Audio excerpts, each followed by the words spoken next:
It's the week ending Saturday, the 16th of September, and this is The Week Unwrapped. In the past 7 days, we've seen storms causing a tsunami in Libya, leading to over 5,000 deaths, Morocco's deadliest ever earthquake, killing almost 3,000 people there, and the end of an era for the lightning cable in Apple's latest iPhone revamp. You can read all you need to know about everything that matters in The Week magazine, but we're here to bring you some stories that passed under the radar this week. Big news not making headlines right now, but with repercussions for all our lives. I'm Olly Mann. Let's unwrap the week. And joining me today from the Week's digital team is Jamie Timson and Sorcha Bradley. And we welcome back freelance science and climate journalist Jessica Hullinger. Sorcha, you're starting the show. What do you think this week should be remembered for? Pub goers are complaining that it's more unhappy hour than happy hour at some of the UK's most popular pubs. Well, the obvious thing to do is just move to the next pub down, innit? And that way, it's dead simple. Give your money to somebody else. If the staff are there at 8 o'clock at night on a shift, their wages don't go up, but they're putting the price up to make more money. You know, they don't do it when it's quiet and drop the price down. I think it's unfair. Locals in a pub in Stockport chatting to ITV News on Tuesday. Sorcha, what's the story? So this is the news that the UK's largest pub chain, Stonegate Group, is introducing what it calls dynamic pricing in some of its pubs and bars, including its popular chains like Slug and Lettuce. Essentially, dynamic pricing means that during peak hours, which is sort of typically evenings and weekends, the company will charge about 20p more per pint, which it says is to cover the higher costs it's facing, which is extra staffing, licensing requirements, and additional security. So it's actually unclear when Stonegate introduced this new policy, but it came to public attention this week when punters started posting pictures on social media of the polite notices that Stonegate had quietly placed in its pubs, informing customers of the change. Yeah, and the general vibe, Jamie, is, oh, this is a rip-off. Look, you can see this pint of beer cost 20p less during the day, and now look, I'm getting charged too much, as if there's a sort of authentic, real price. Whereas, I mean, in capitalism, the price is surely always what someone is prepared to pay for it. Yeah, I mean, this has actually made it to my WhatsApp groups among some of my friends, which will be shocking to hear. And really, my initial reaction was like, oh, it's funny, but it does feel like this is just capitalism having its say, really. You know, we already know dynamic pricing exists in lots of different places. The Slug and Lettuce will live or die by the market. And if people want to move on, they can. Just as an example, the average price of a pint is now £4.31 this year, up from £4 a year earlier. So that 20p is already getting added on. You know, we've already seen it. I think the other thing to note is that they have said that they will be reducing the cost of some of their drinks at off-peak hours. So they are basically doing what that guy in the pub said of like bringing the price down at different times. I'm not a big Slug and Lettuce fan in the best of times, but some of my best friends are, kind of, obviously, if you're in a WhatsApp group. Yes, yeah. Absolutely. More of an all-bar one man. Absolutely. I mean, Jess, it is a British institution, isn't it? The pub, literally. I mean, never mind this particular chain. And Jamie says you can go elsewhere, but you sort of can't, because as he was saying, actually, the price of all the overheads has gone up for everybody. The beer itself, the taxes over time, but especially in the last year, the energy prices. And so I guess the worry is, especially with so many pubs closing down, that British people are being priced out of the thing that everyone used to do. Yeah, I hear that. I mean, I think you're right to say that like prices have gone up everywhere, and it was only really a matter of time until we saw it hit the pubs as well.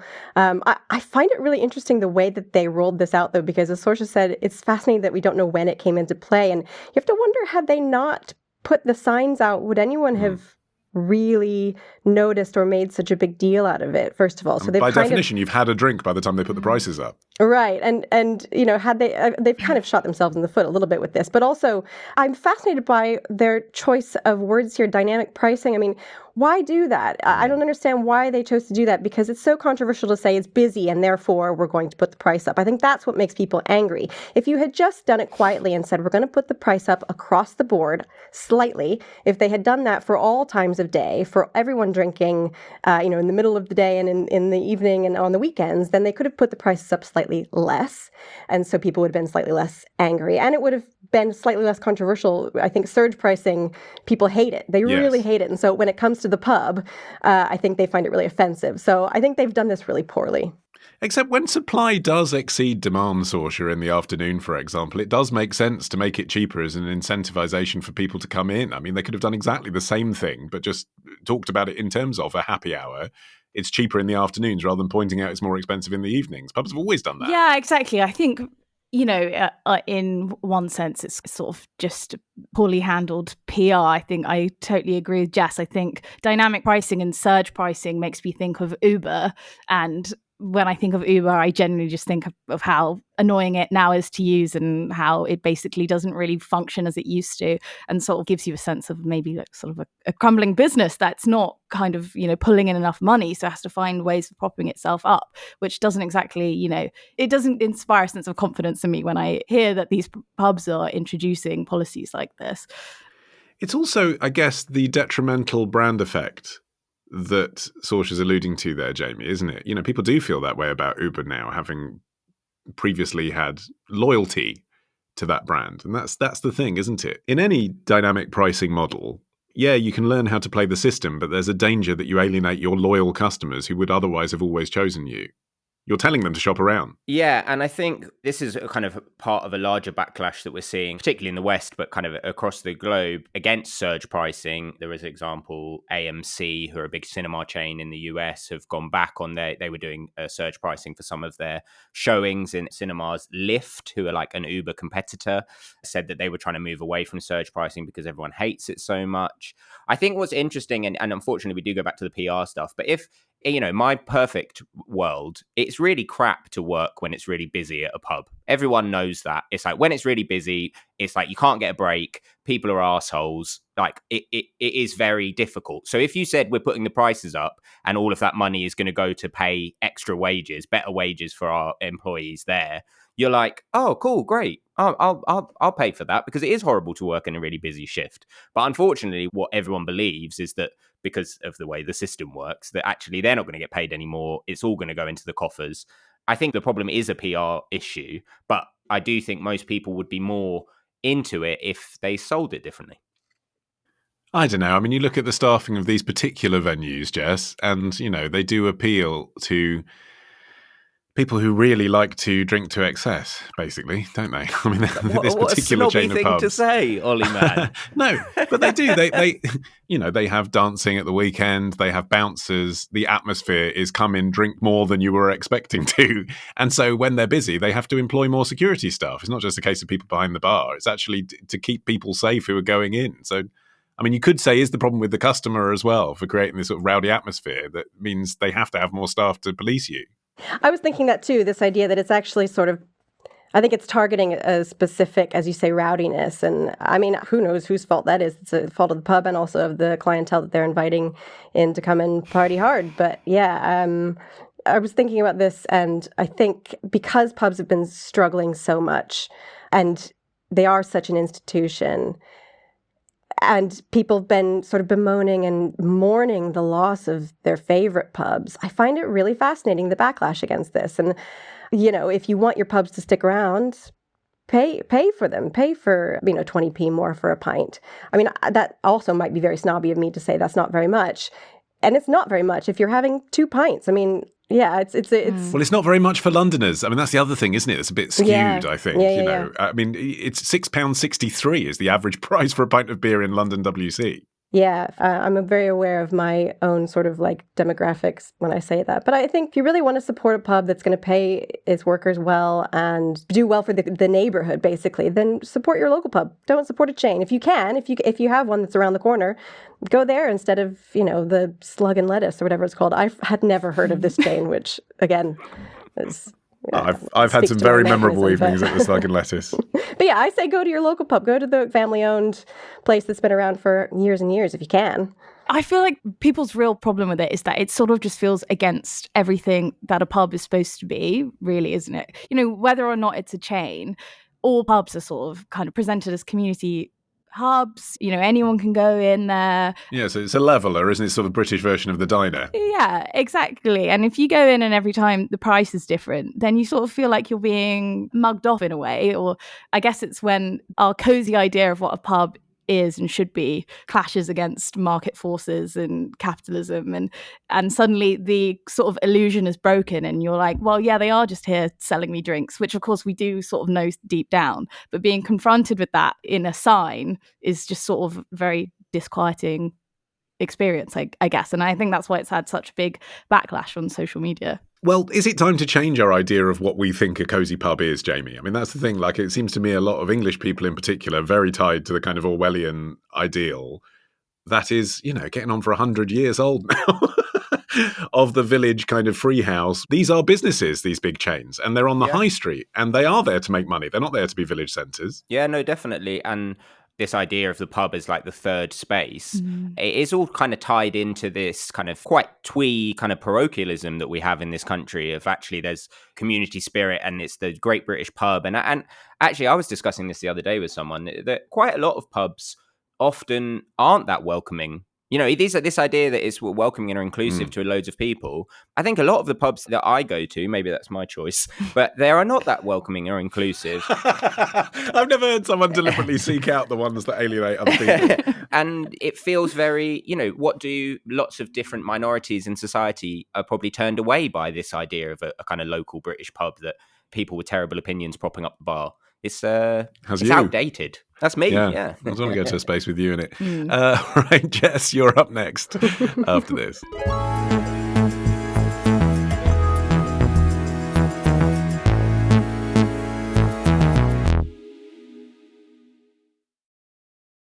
Okay, Jess, your turn. What do you think this week should be remembered for?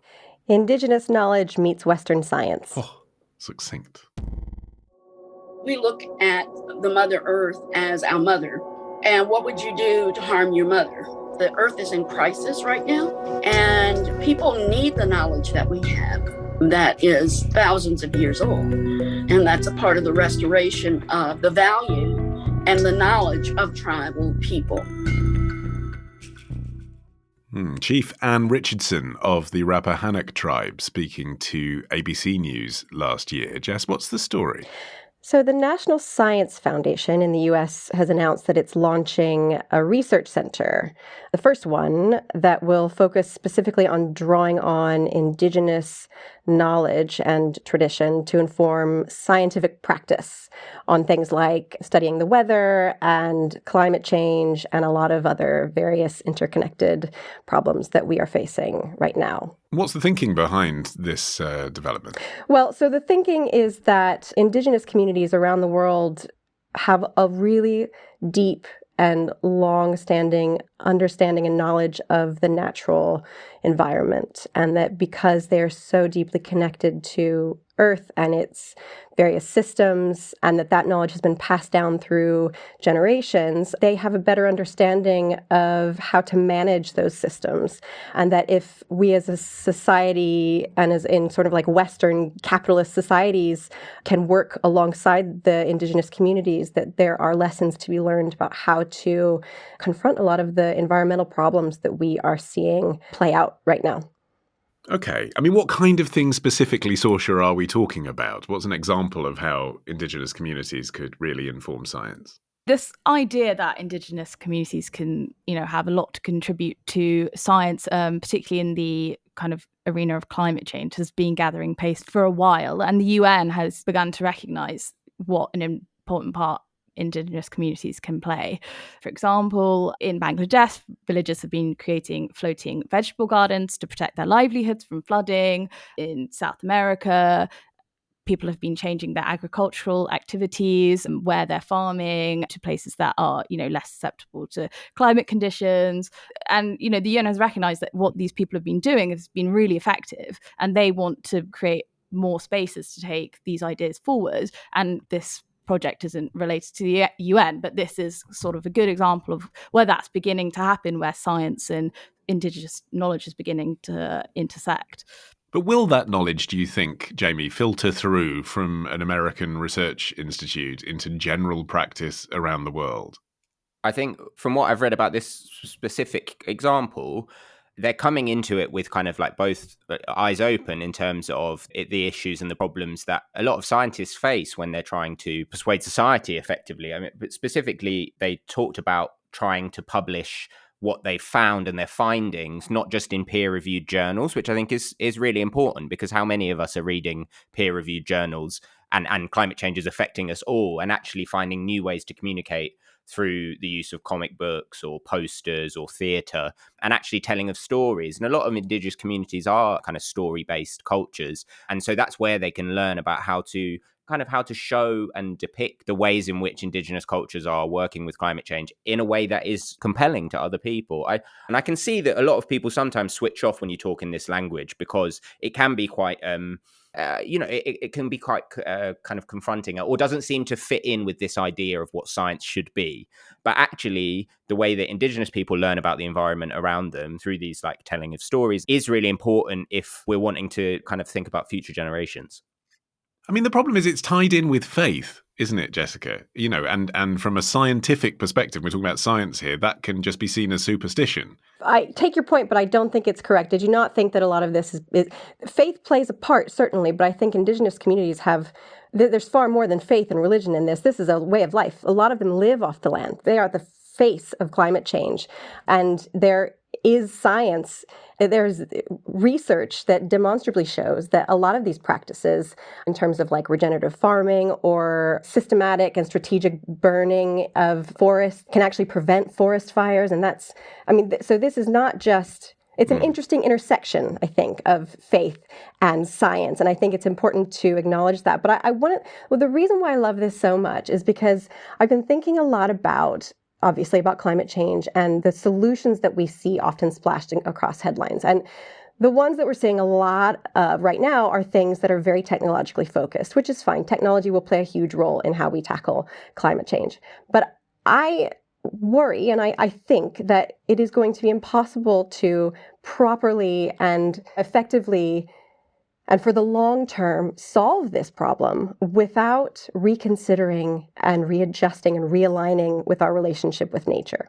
I really feel that deeply. And I think that is one of the learnings that is to be taken from these communities who have never really lost that connection. And many of them still maintain that is their main connection. That is their main relationship with nature, is it is a source of life. You know, as this said in the clip, that Mother Nature is their mother, you know. So I think that there's a lot to be learned about how we think about our relationship with nature, and that's going to be essential going forward and complementary to all these technological solutions that we've come up with.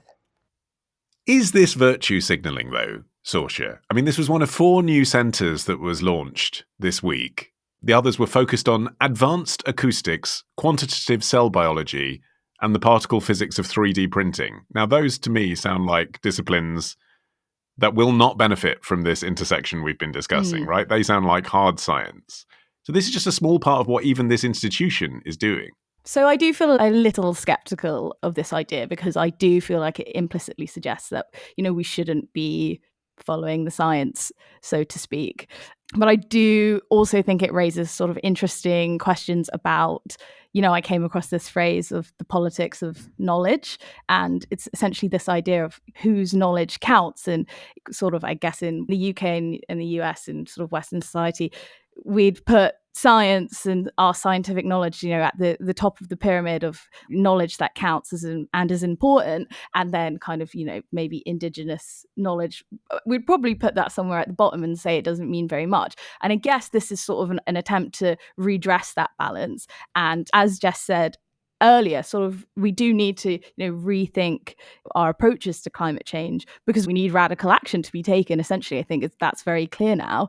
And so if we do incorporate the knowledge of peoples who've held on to important knowledge for thousands of years, I do see how that can be important and helpful. At the same time, is there a risk of we become enthralled to this idea that Indigenous people have all the answers and all the solutions, and we wouldn't be in this terrible mess if we just had listened to Indigenous people the whole time? I'm not sure that argument totally wins out. I think, of course, it's somewhere between the two.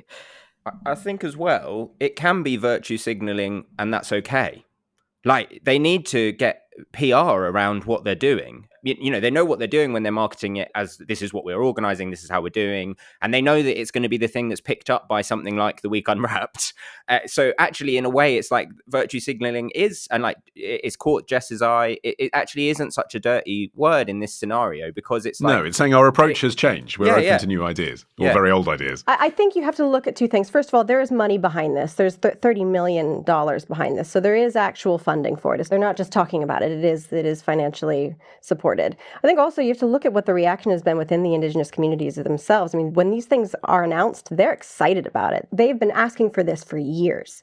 And so I think that speaks volumes. I think, one thing that you have to be careful about with these kinds of programs is that you don't want them to be exploitative of the communities that they are drawing from, right? And that's a huge concern. And actually, the co-leader of this new center, her name is Sorcha Bradley. She's of Indigenous heritage, and she told Nature when this announcement was made that her nightmare scenario is that scientists will gather all this knowledge from her communities and that they will basically sell it for profit, which is a very reasonable concern, given how capitalism has traditionally and, Western society has treated Native Americans and Indigenous peoples in general. How do you possibly safeguard against that? Because, if some miracle drug was found from Indigenous tradition, then that is how we would all be able to use it, is through a pharmaceutical company making it. Yeah, absolutely. But I think the question is getting permission for that, right? So like this new hub focuses specifically on doing all of this ethically. And so they're going into it with eyes wide open about the potential for exploitation. And they want to counter it by being upfront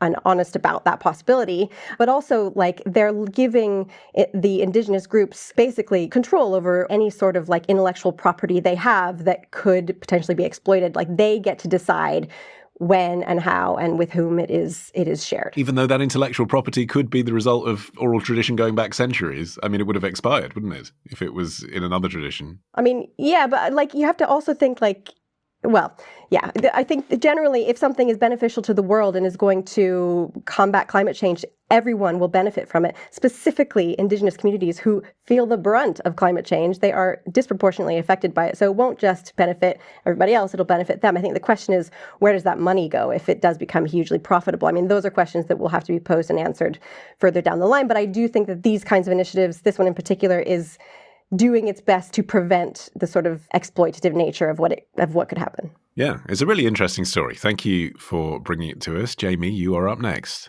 after this.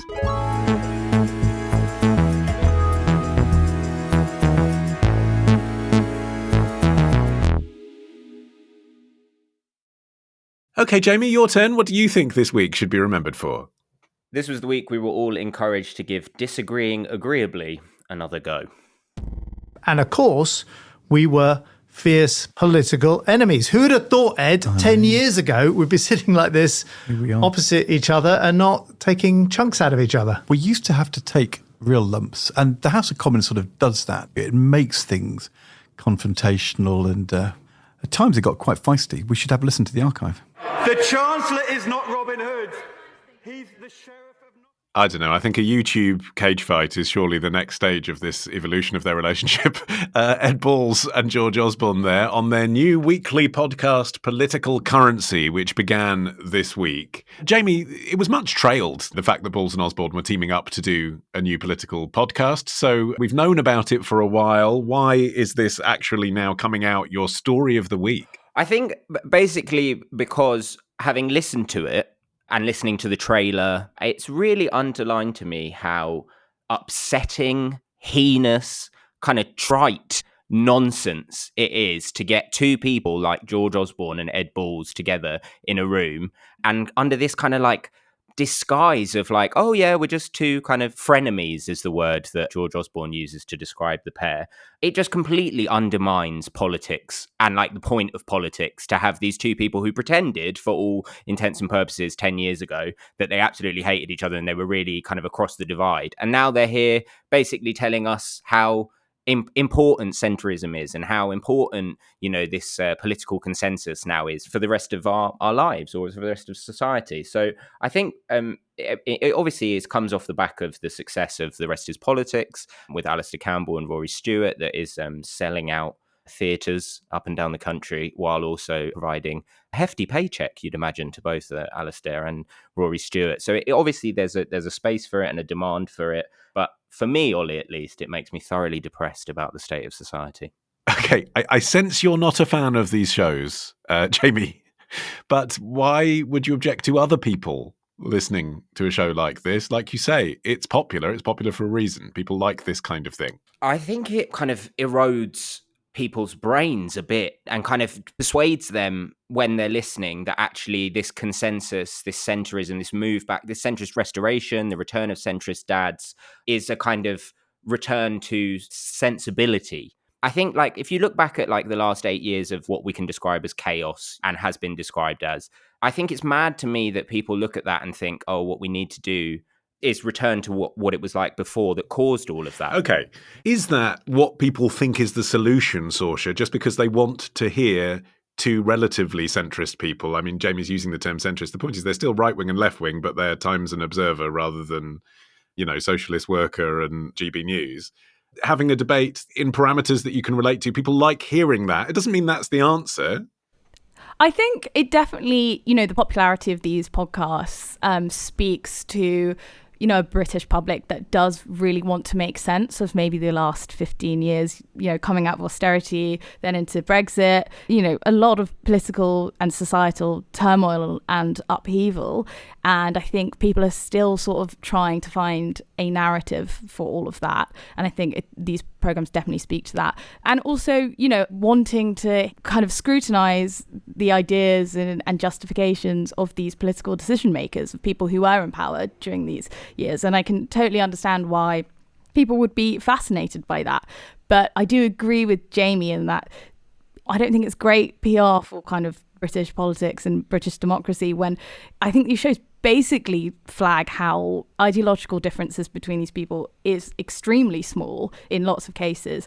And I think it's sort of a PR exercise in a lot of cases. When we think about people like Alistair Campbell, a notorious bully who now wants to kind of recast himself as a reasonable centrist politician, or Rory Stewart, who, I don't really think he achieved very much during his time as an MP and as a cabinet minister. And he admits that, and now he's looking for some other sort of grift, so to speak. And this is like a good platform for people to do it on. So I'm like extremely skeptical about these programs.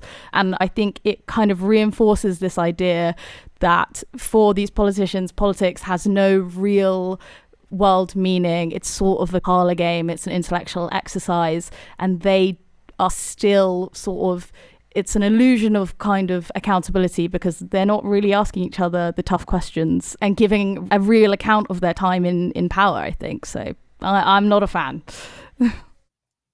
I'm interested to know how you respond to all of this, Jess, as an American, because it's very different in the States, isn't it? It's far from the situation where there's a growth in centrist people talking to each other reasonably from across the middle of the political divide and that being a problem. The problem is basically extremists are the people who are getting traction. Yeah, I was trying to think of whether or not there was some sort of equivalent in the States. And I mean, I could be wrong, but I couldn't think of any because, as you say, politics in America is so extremely divided. And so, everything's on the extreme just out of necessity right now.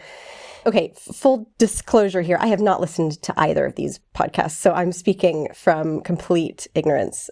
But my concern here goes to something that Sorcha was saying, which is that they are not asking one another particularly tough questions. These podcasts, especially the Rest is Politics, racks up like millions of downloads each episode. So if people are only listening to this and they think this is their dose of like news, or this is their download of what has happened in politics this week or whatever, I worry about that a little bit because there's no moderator. There's no one, grilling them on the things that they're saying. There's no one steering the conversation. They completely do whatever they want and people will take it at face value. And there's a lot of revisionist history that could happen there. And so I worry about that part of it a lot. Yes, but to my point, the alternative is Fox News, isn't it? I mean, that's the thing. In the States, it's just like, people who used to be staffers for Obama or people who used to work for Sarah Palin. Those are your choices of people you can hear. Yeah, I take your point, but I do think there's middle ground. I think there's some centrist position here between, cable news and two people who aren't that ideologically different, pretending to be and basically trying to remain relevant. Like there must be somewhere in the middle that, I think part of it also is that, especially with The Rest is Politics, people like it probably because they're quite funny. They take the mickey out of each other and it's, not very buttoned up and they're characters. And I think that's part of it. More than half of the success of most podcasts is whether or not you like the moderator or the host, Olly Mann. So I think if you were to try to do this kind of thing in a different environment with two very boring politicians being moderated by a very boring host, people wouldn't listen to it. I do wonder if it's less about people wanting to find some middle ground and more about people just liking people who are on the podcast.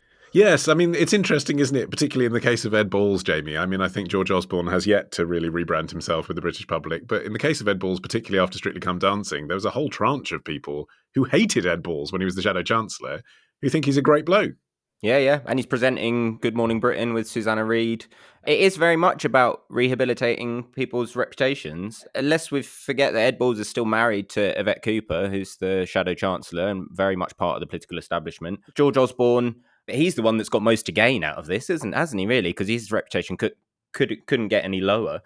But you think about people like Alistair Campbell, I know Sorcha was mentioning him there. He actually had a really awful reputation with the British public for quite a long time. And it wasn't until we got into the kind of middle bit of the Jeremy Corbyn years that suddenly people started thinking, oh, maybe we should start listening to this guy again.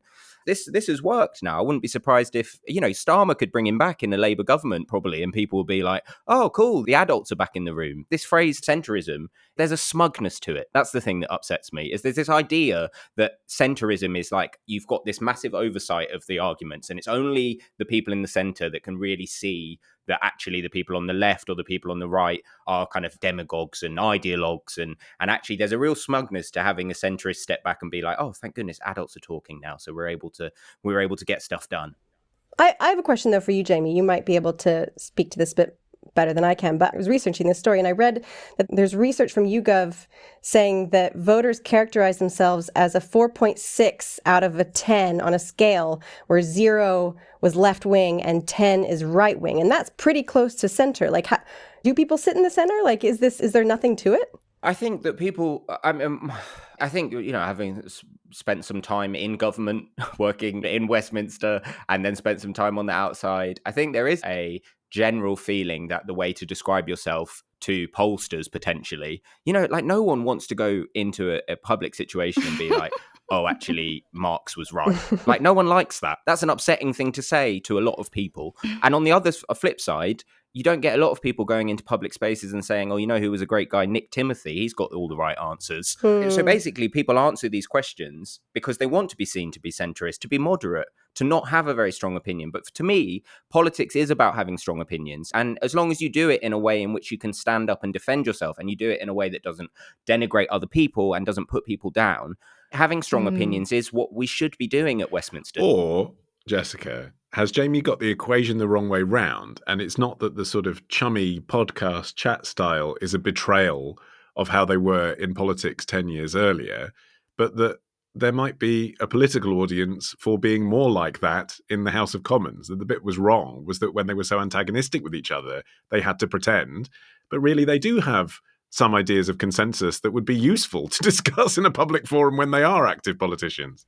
100%. I have a line in my notes here saying, I do sort of wish that they could bring this congenial discourse to the actual act of governing and making laws. Right. So I think that there's a lot of, listen, I am not allowed to vote here. I'm not a British citizen, so I can't really say a lot about it. But God. I think that there... I think that there is a lot of performative antagonizing that goes on in politics, for better or for worse. And that's how sometimes you win voters. But yeah, I do wish that there could be a little bit of this sort of chumminess in the actual House of Commons. Performative antagonizing. You wouldn't know anything about that, Jamie. No. Absolutely not. But I like that we can come back to a consensus on this show. On this show, it's okay. Yeah, absolutely. Right. This isn't politics. So in the outro, I can just be pleasant now. Yeah. Okay. Just be chummy. Thank you, Jamie. Thank you, Sorcha. Thank you, Jess. Oh, we're all friends. You are a friend as well. Follow this show for free. Get every episode as soon as it's released. Just search for The Week Unwrapped wherever you get your podcasts, including where you find some of these chummy political ones, and tap follow. You can also get 6 free issues of The Week magazine with a trial subscription when you go to theweek.co.uk/subscribe. In the meantime, I've been Olly Mann. Our music is by Tom Morby, the producers Sophie King and Harriet Wells at Rethink Audio. And until we meet again to unwrap next week, bye-bye.